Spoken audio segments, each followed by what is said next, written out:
bike that we're working on is an early 90s cr250 Honda. It's 250cc two-stroke. The owner of it brought it to me because he had just got it. He's never even gotten to ride it. He brought it to me. He said it wasn't starting for him. I kicked it a few times and immediately said that it had no compression whatsoever. The previous owner says that they just did the top end, and he's driven it several times since then with no issues. It doesn't appear to be the case. Unfortunately, I tore this bike down before I was doing the camera thing, so you won't get to see the actual teardown of the engine. But I do have some things I can show.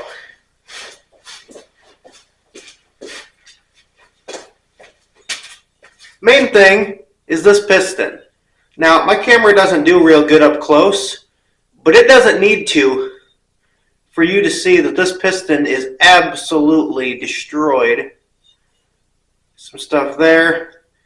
The rings are seized entirely right here, and this piston also is just, there's nothing savable on it. If it was just redone, it was treated very poorly. I don't know, maybe just not quite warmed up enough, but that's a stretch, honestly.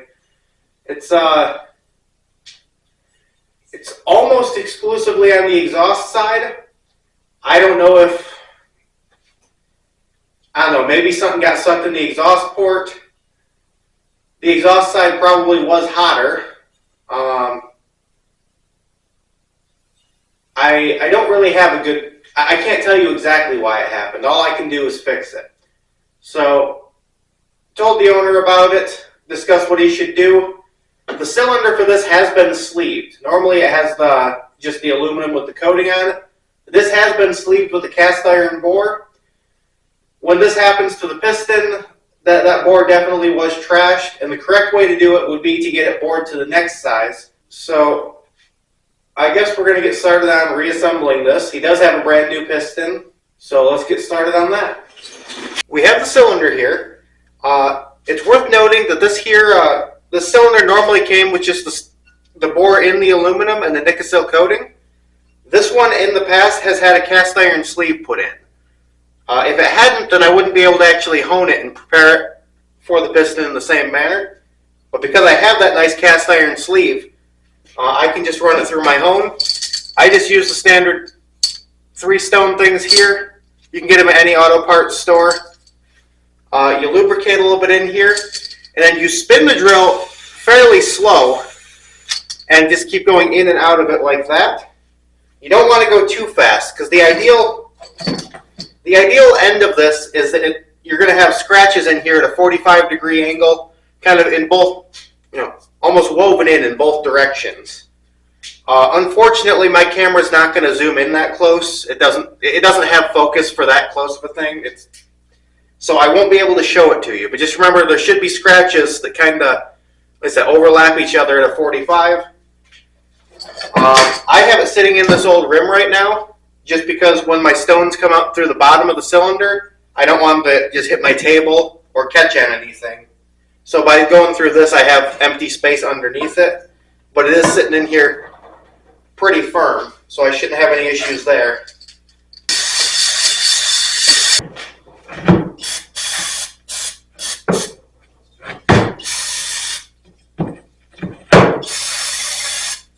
After you've run the hone through the cylinder, it's important to make sure that you clean it out as well as you possibly can. There's going to be a bunch of real fine dust in there, and because you had the lubricant and stuff in there, it's going to be stuck in every little crack and crevice. So, clean it out lots of different ways you could, I suppose. Cleaners, water, whatever. The way I like to do it was something like WD-40, where it's almost a surface protector too, because this is the cast iron bore. If I was to do all this tonight and then leave it for a day or two, it would probably get the flash rust on it. But just keep doing that, and then with paper towels, keep wiping it out. And do that until you get completely clean paper towels when they come back out of there. I went ahead and put the rings on the piston. Two-strokes do have these little spots in the ring lands to line up the rings. And the reason they do that is on a 4-stroke, you just have a smooth cylinder all the way around. you have the ports in a two-stroke, so these rings can't spin. If the edge of those catches a port, it'll break the ring. So we don't have that. So I have those on there. Now I can go install this part here on the bike. Two strokes do have a little bearing there that goes on the wrist pin. This being the wrist pin. So basically the connecting rod is going to wrap around this part here. Then you'll put your piston around that. Then slide this in to the piston, and there will be a clip on each side of that actually hold the piston in place. Don't be afraid of assembly lube when you're putting all this stuff together. These do get lubricated by the oil that's mixed into the gas, but for the first small amount of time that we're running it, it's not going to actually have that circulated through there yet. This is what those little clips look like. It's just basically a little piece of spring tension wire, I guess, goes around into there.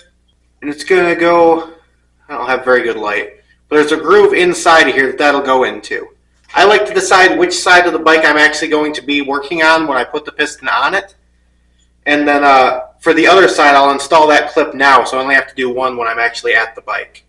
Okay, I'm still reassembling a couple components here on the cylinder. I do have the piston on the bike. We'll get back to that in a minute.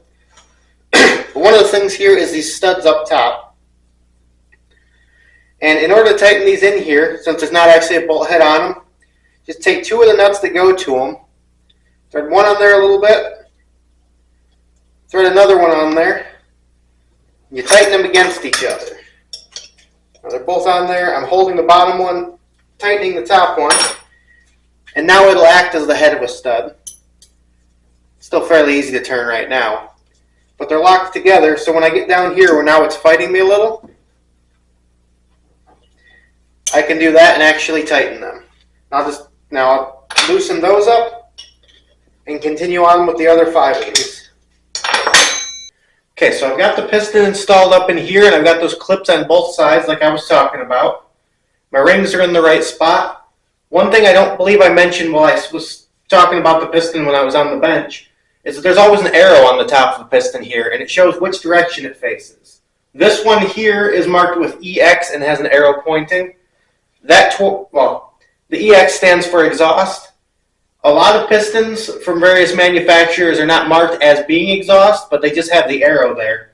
That arrow always points at the exhaust, with the exception of a Polaris. Polaris points at the mag side. But yeah, so I gotta have that there. It is not right if it's not faced that direction.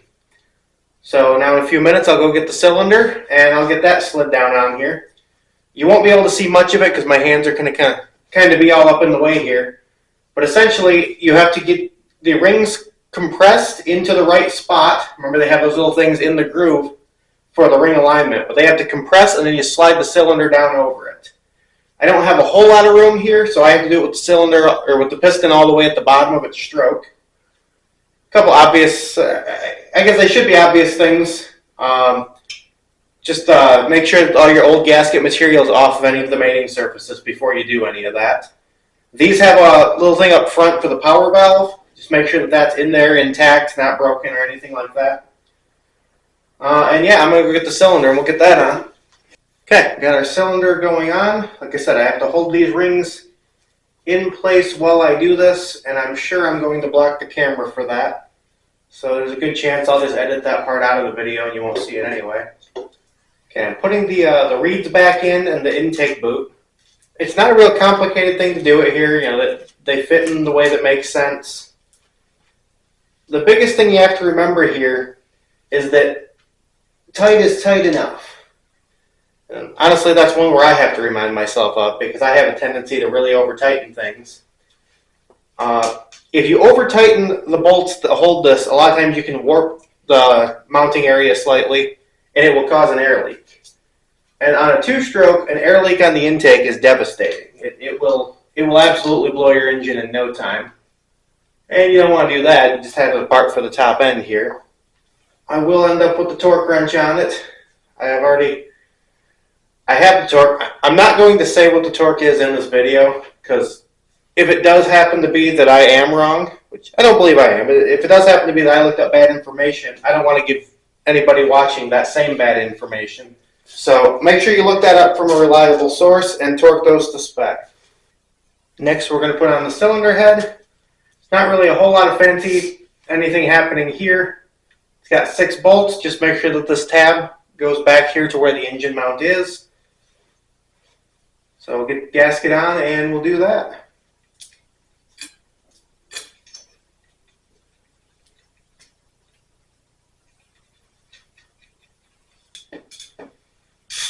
Anytime you're tightening down anything like this, in a large flat surface, you want to make sure you're going in the cross pattern.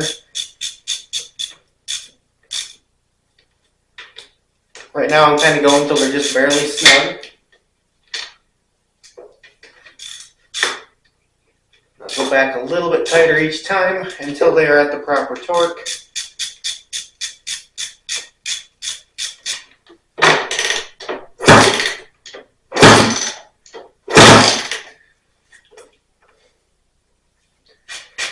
Even without a compression tester hooked up to that, I can definitely tell that that has a lot more in it than it did before. Just by the force of the air and the sound that's coming out of that spark plug hole. Just because I'm curious though, I think I'm going to go get my tester and hook that up to it. Start out with our adapter.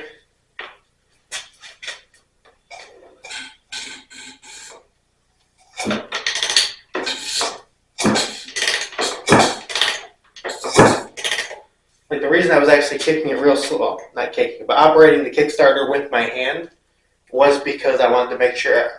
I always consider it good practice once I've inserted that in there, even though it looks just like the spark plug I took out. I consider it good practice to kick this over slowly and just make sure there's not going to be a piston interference issue with my tester. But kicking that over, it's actually fighting me a lot. So this is probably going to be a whole lot of fun to actually kick. Take it off all the stuff I have it on here, I guess.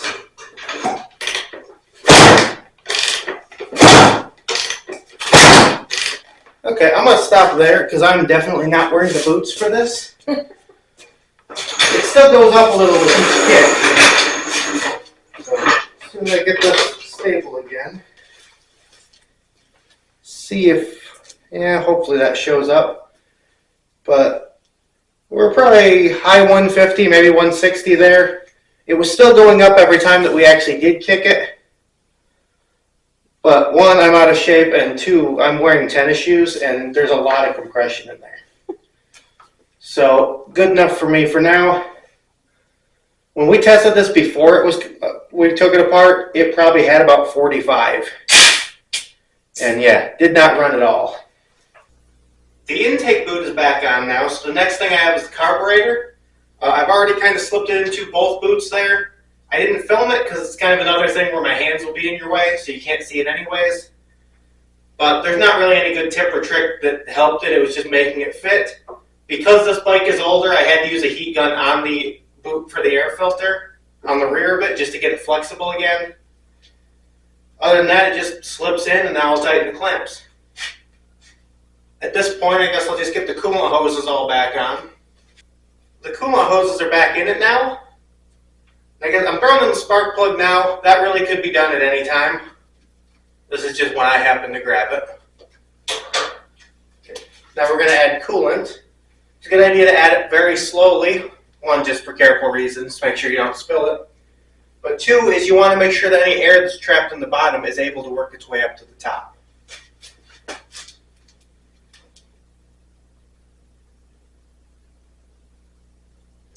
It's currently filled up in the radiator. I'm going to leave the cap off and do a couple other things. Just kind of let that settle. It might release some air that's trapped. Got a top engine mount that can go on. And this absolutely could have gone on earlier. I saved a couple of these things for while I'm letting that antifreeze kind of get in there and possibly work out any air pockets.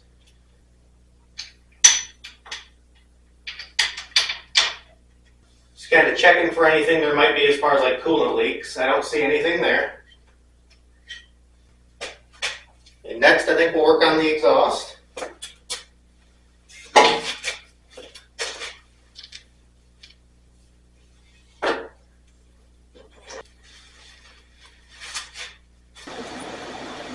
Putting the gas tank back in place now.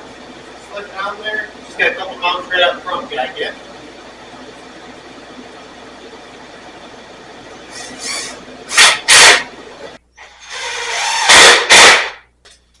Just a couple more plastics in the seat now. In hindsight, I might be getting ahead of myself on that, because if I have to add to that coolant, that's going to kind of be in my way. I can still get to it, but it would be easier if it wasn't there. But I'm already going, so I'm going to keep going. Assuming all goes well, this is the final piece.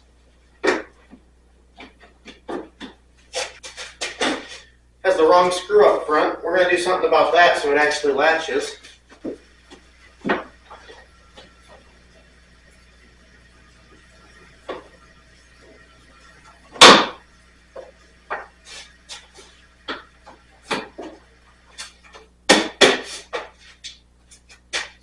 Okay, I've already turned the gas on a few minutes ago, so it's not leaking anything. Everything's back together. I'll give it another quick once over just visually, make sure everything's good. And we're going to try to start it. Alright, everything's back together. We've looked it over. Got the gas turned on. I've already checked. The throttle is free. I don't have to worry about that. The idle might not be right. I don't know about that. Clutch works. I guess I'm not driving it, but the brakes do work. So if it starts, if everything goes good there, you'll probably see a little bit, just it'll start and then I'll cut out the rest because I'm not going to have you sit there and watch it just warm up. But it'll go through a couple of heat cycles. Essentially I'll start it. Because it's a two-stroke, I'll probably keep giving it little blips and stuff, but not really revving it way up high. Just get it up to operating temperature and then I'll shut it off. Once it's completely cooled off, I'll do that a few more times. And I'll be honest, I don't know exactly why I do that. I've been told and I've read about how it helps the rings seat in there. But I'm going to continue doing it because that's what I've always been told, it's what I've always done, and it's always worked well. So, without further ado,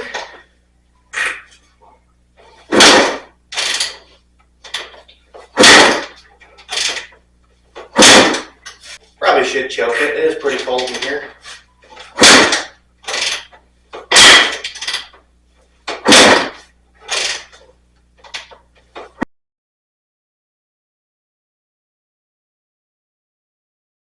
It's being a little stubborn. And just like when I was doing the compression test, I'm still wearing shoes that aren't really good for this kickstart. So I'm going to look it over a little bit. I guess we're going to see if we don't have spark. Not sure if I'm going to be able to even look at it.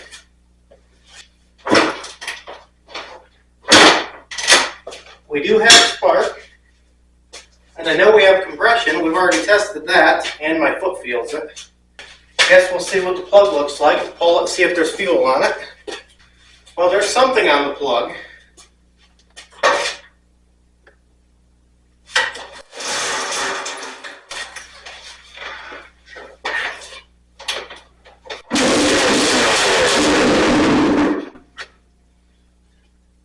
So it's a fuel issue, because I just sprayed some stuff right on the plug.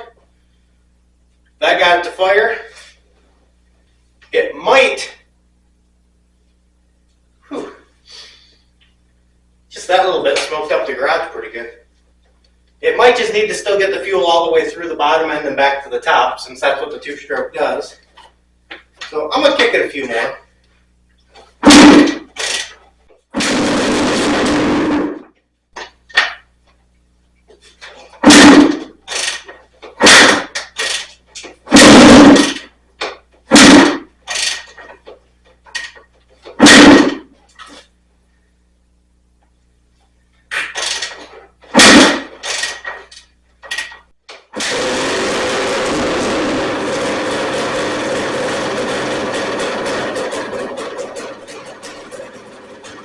It's also very cold, and this is obviously not a cold weather vehicle. Might just be a little stubborn because it's not the temperature it's jetted for.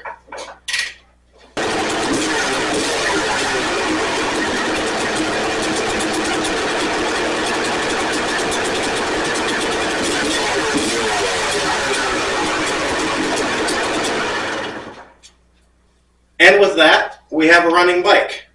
Okay, it didn't want to start at first, but I opened up the carburetor again because I determined it was a fuel issue. It had good spark, and if I sprayed something on the plug, if I put a little bit of the oily mix right on the spark plug, put it back in, it fired up immediately for a few seconds.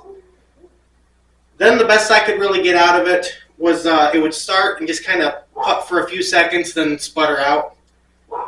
So I had to get into the carburetor. I went in there. It has the stock pilot jet in it.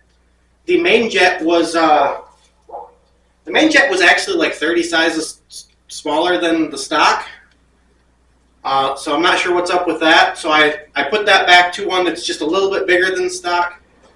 I will still have to do a little bit of jetting work on it because it does have an aftermarket air filter and a full aftermarket exhaust. So I'll have to do a couple plug reads on that.